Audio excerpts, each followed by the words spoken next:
Good afternoon or morning or evening, whenever you decide to listen to this month's wonderful, outrageous topic. This is a topic that is life-changing. If you guys embrace this topic with your whole heart, mind, your soul, your cognitions, actually your physical whole body, if you make a decision to change your whole perspective on time, your life will change. It will change exponentially as you do it on a daily basis, but it will also change the day that you actually implement it. So I want you to understand that this is a powerful topic. When we were going back and forth, I've been kind of putting out to you guys to make a decision about what topic would be most vital to you. And there was this toss up between codependency and time. What I really thought about was that codependency is directly related to our relationship with time. So, and I'm going to get into that over this month. This is going to be a great month with a lot of growth as long as you apply it to your life. Even just understanding it in your mind will begin to change you. So the number one thing in regard to time, and I'm going to go through this every week, we're going to be doing different topics, but this week's topic is about your relationship with time.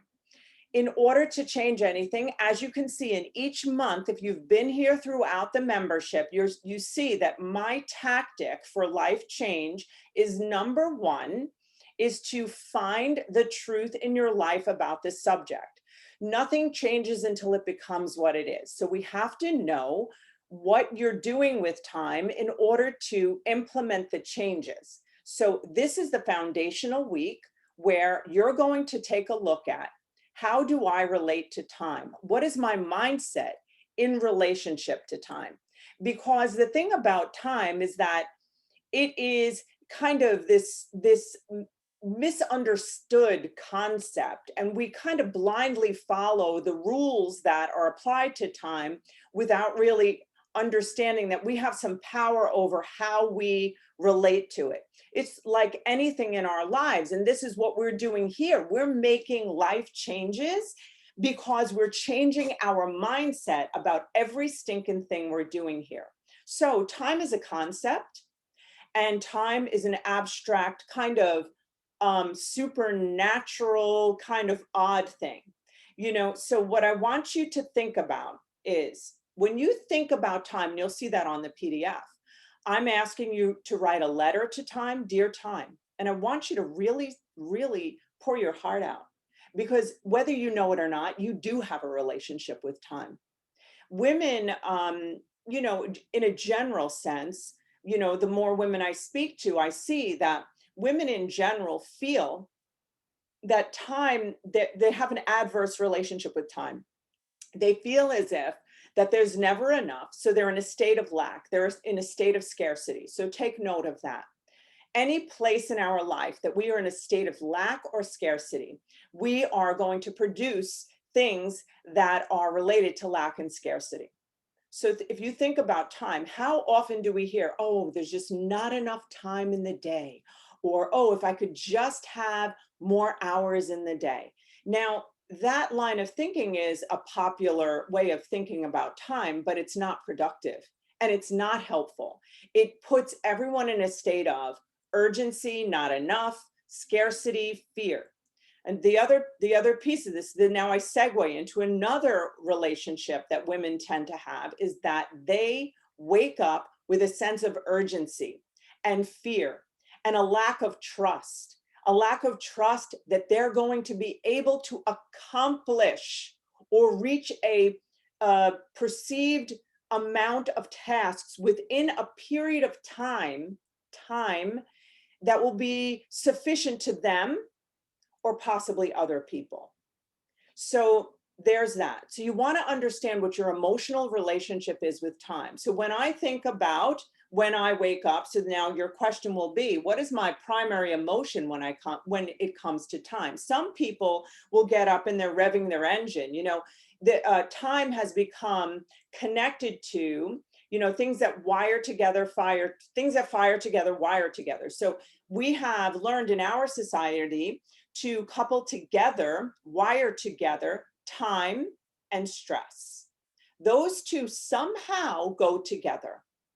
And that is an issue.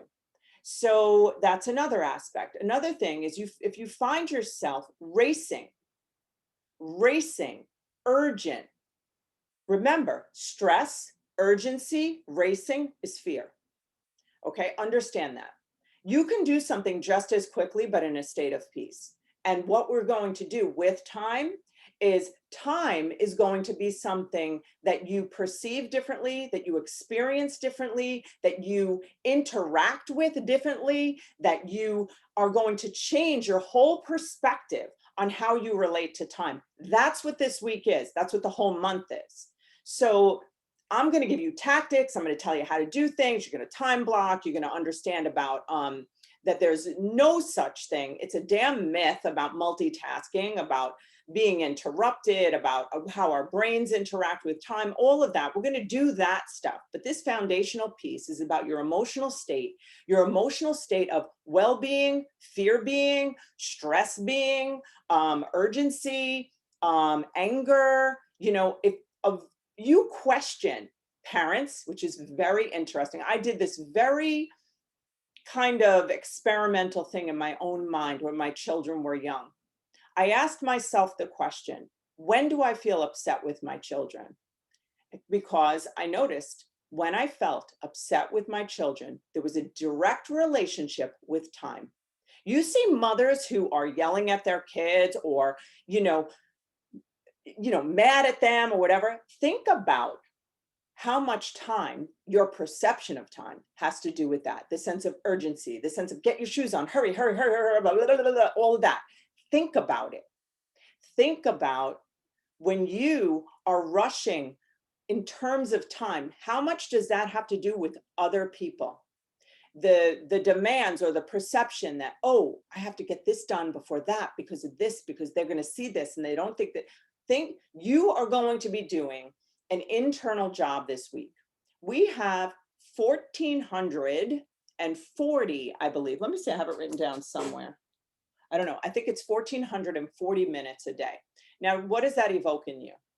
Do you immediately feel afraid? That's a problem. If you understand that we're going to shift your mindset about time to something different, you want to think about in your life what feelings or thoughts or beliefs are attached to time. And typically it is, there's never enough time to do everything I want to do or everything I need to do, or there's not enough time to have fun, or there's not enough time to accomplish my dreams, or there's not enough time to, enjoy my children, whatever that is. There's not enough time to exercise. There's not enough time. If you hear yourself and you have attached that meaning to time, we need to change that. I literally tell myself I have enough time every day in every way to do everything I need to do and everything I want to do today. And when I feel that sense of stress, because you want to remember something, that we live in a collective environment. We live in a collective emotional environment.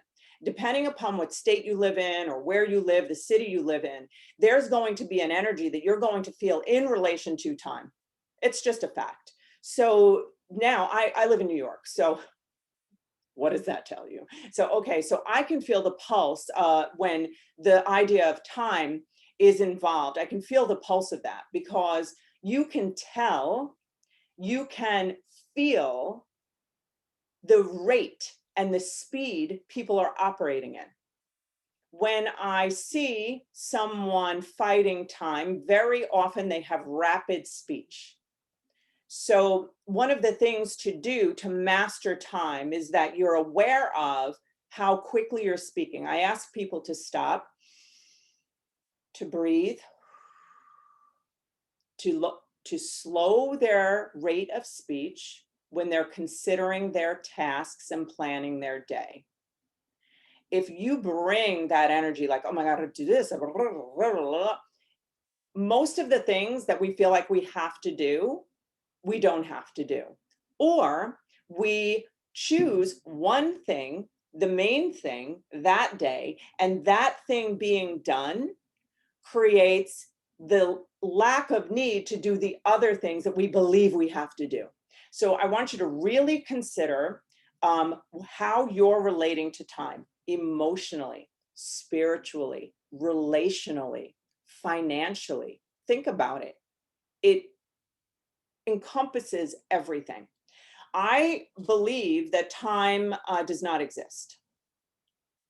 So if we're looking at the face of eternity, and you have a mindset, which I do, that we are in an ongoing, infinite experience, and we're limitless, and we go from life to life.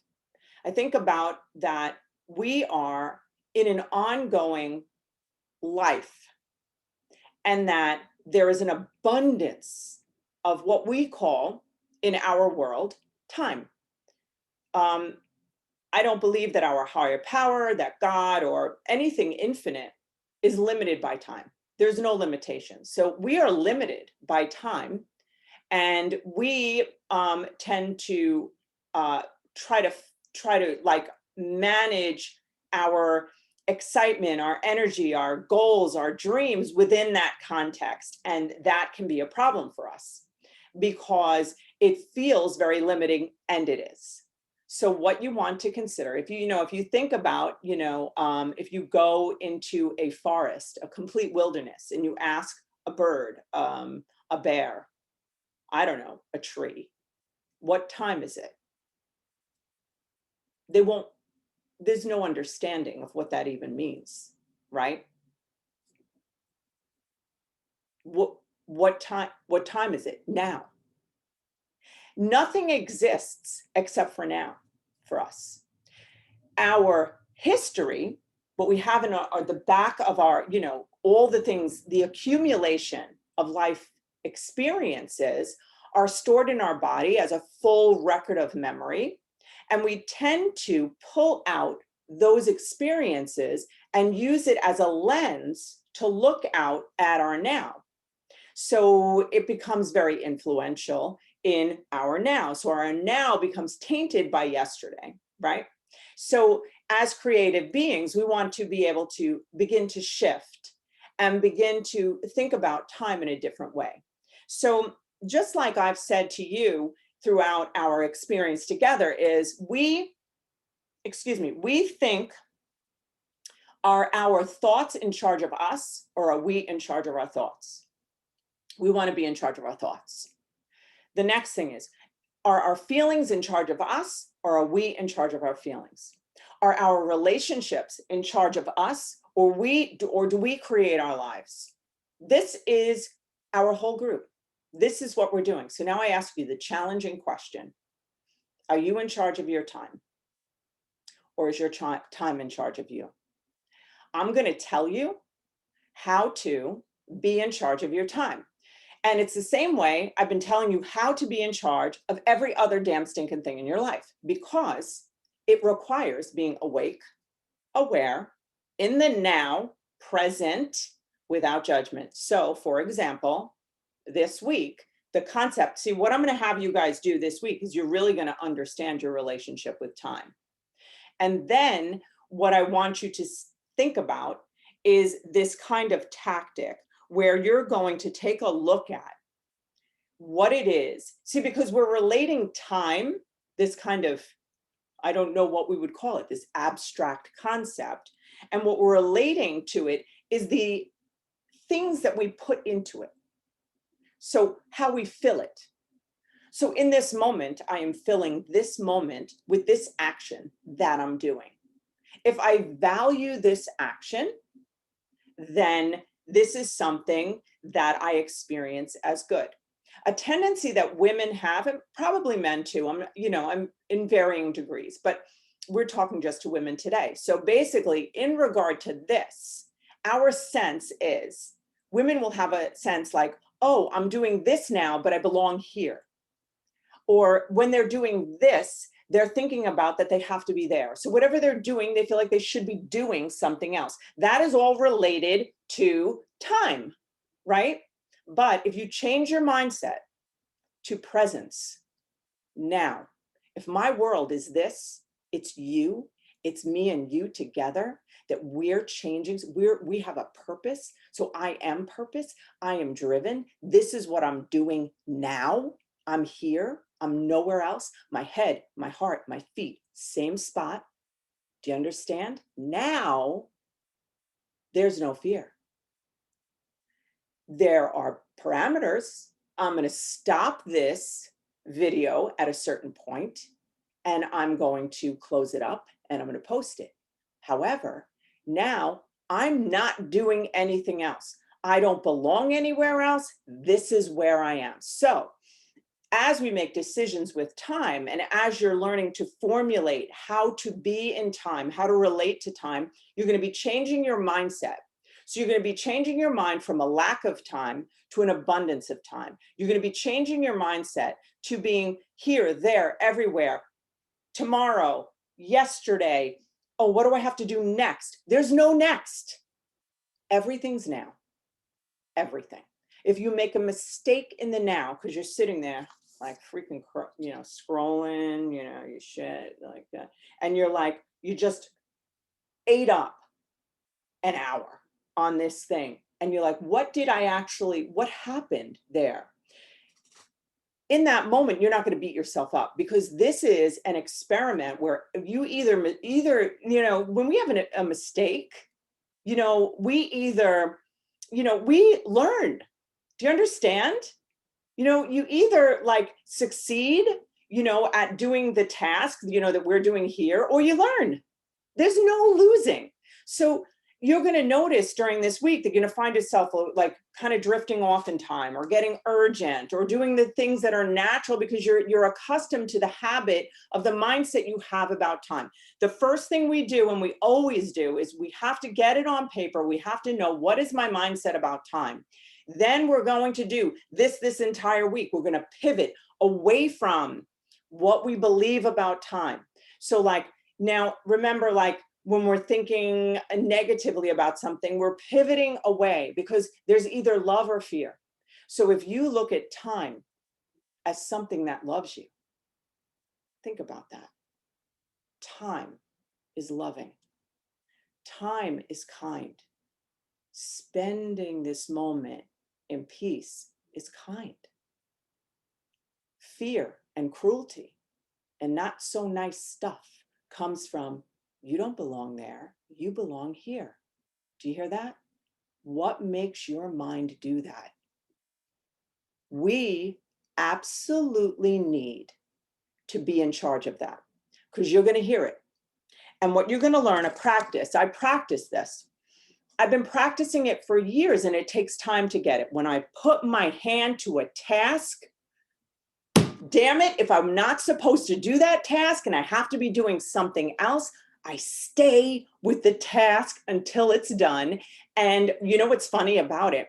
It's my way of training myself. It's my way of training my body to be responsive to that. If I choose it, I've talked to you guys about decisions. If I decided, I marry it. So if I start doing the laundry, I keep it. If I start folding the laundry, I'm like, oh my God, why am I folding the laundry? I just did this the other day at laundry, and I had to do something else. And I started to fold the laundry, and I'm like, no, Allison, you started. You're gonna bring this to completion. Because when you start something and you complete it and you wrap it up with a little bow, confidence comes every time you do it. Responsible acts produce self-esteem. Bringing something from beginning to end, closing the door, even if you do 2 things in one day, if you do 2 things in one day, even 1 thing in one day, at the end of the week, you've done 7 things. And we put them in quadrants: important, urgent, and important, which is number 1, right? Then there's urgent and important. Then there's important, right? Think about those 2 quadrants. You want to choose What are your most important tasks? We're going to learn all of this. So, you're going to see, I don't want to just give you, I want you to really first hone in on understanding yourself and understanding what your relationship with time is. People immediately want like the solutions, and I believe in that. I believe in living in the solution and not in the problem. So we're not doing that. You're not going to live in the problem. You just have to be aware of it so that when it pops up, because it's going to, and it's not going to stop popping up until it becomes obsolete in your brain, where you have more time that you're firing with ideas like, I have enough time to do everything I need to do, and that I trust that time is on my side. I trust that this day I'm going to be sure. I trust myself to make sure that I'm going to utilize the gift of this day in the way, or in this now, the best way that I can. And if I don't, then I'm still going to get a beautiful thing out of it, because it's going to teach me. So if you begin to look at everything through a lens of love and self-care, and not this abusive style that we've learned to relate to time with, if you really kind of zoom out and back up at our society and the society of women, how hurt we are by our perception of time, and you make a decision today that you are not going to be a part of that hurting one another and ourselves anymore. You understand that? Because we end up being a slave to other people's desires for what we do with our time. We become slaves to interruptions. We become slaves to thinking, negatively about, that we don't have enough, and therefore we're always kind of, like in trouble. And this is a very, very sad thing that we can't live with anymore. Remember, this damn group is about, we're not doing this anymore. We're literally making our lives better, one incremental change at a time. That's what the Women of Excellence Facebook group is about. This is about really digging in, sticking to something in the week, making sure that you do it, because in the now, what you're doing is, think of your task. Your task is this for the month. Your task is, by the end of this month and throughout, and my commitment to the rest of my life is, my mindset about time is going to be one of love, productivity, and peace. I say every day, this is, and I say a variety of things every day, like a whole hill of beans. But one of the major things I say is, I wake up and I'm like, how can I best be of service to God and man today? Let me lead with love. I am committed that I'm going to add value wherever I go. That doesn't mean that if there's value needed over here and I'm doing something here, no, absolutely not. I add value, but I stay in my purpose in the moment. So sometimes I'll say to myself, when I'm walking to do a thing, it could be a simple thing. I'm walking to pick up that piece of garbage on the floor. If someone could go, hey, you got a minute? Hey, you got a minute? No. The power of no. Time and the power of no. There's so much involved in what we're going to talk about, but I could go on forever. We should do a whole literal women's retreat on time, because it's about no, it's about codependency, it's about our self-care, it's about our self-awareness, it's about what we believe about our value is in the now, and about our whole history. There is so much to time. So we're not going to talk about codependency, because one of the biggest attackers of time is codependency. It's like, oh, I should be doing this, but I think they want me to do this over here. No, you choose and you stay, choose and stay, choose and stay now, right? If it's a mistake, big deal. Who gives a rat's ass? It's a mistake and I learned from it. Okay, here we go. I forgot what I was saying on my rant. Okay, so this is why, what did I say? So I say, how can I best be of service to God and man? Then I say, this is going to be not only a peaceful, but a productive day. So I kind of drive myself into this kind of perspective that I'm staying in peace and I'm productive, because I don't like not being productive. I like producing.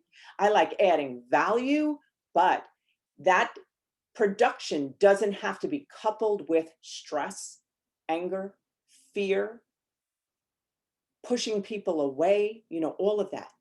What it has to do with is that you're in your purpose. So I'm in my purpose, I'm in my productivity, and I'm in peace. 3 P's. Okay? Now, if you think about it, now your mindset about time is, if you think about productivity, it's a fear. It's a fear of lack of productivity. It's a fear peace is gone, right? Think about that. And your purpose. It's not having a clear distinction on what is my purpose today. So our purpose is deeply embedded in the way that we utilize time.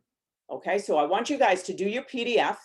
I'm doing, I hate putting this on this video because, you know, this video could be used again, but basically I'm going to be doing the live Zoom on Tuesday night because today is, you know, a federal holiday. So I'm not going to do it that, not that I couldn't, but I know you guys are probably doing stuff. Okay, so I'm going to do it Tuesday night, which is the 6th, yes, at 7 p.m. I'm going to be on here live. So we're going to be going over all this stuff. It's so much fun. So now I want you guys to do the PDF. Don't stress over it. Okay, I'm going to make it a pretty simple one. Okay, have a beautiful day. And I will see you when I see you, but actually it'll be tomorrow.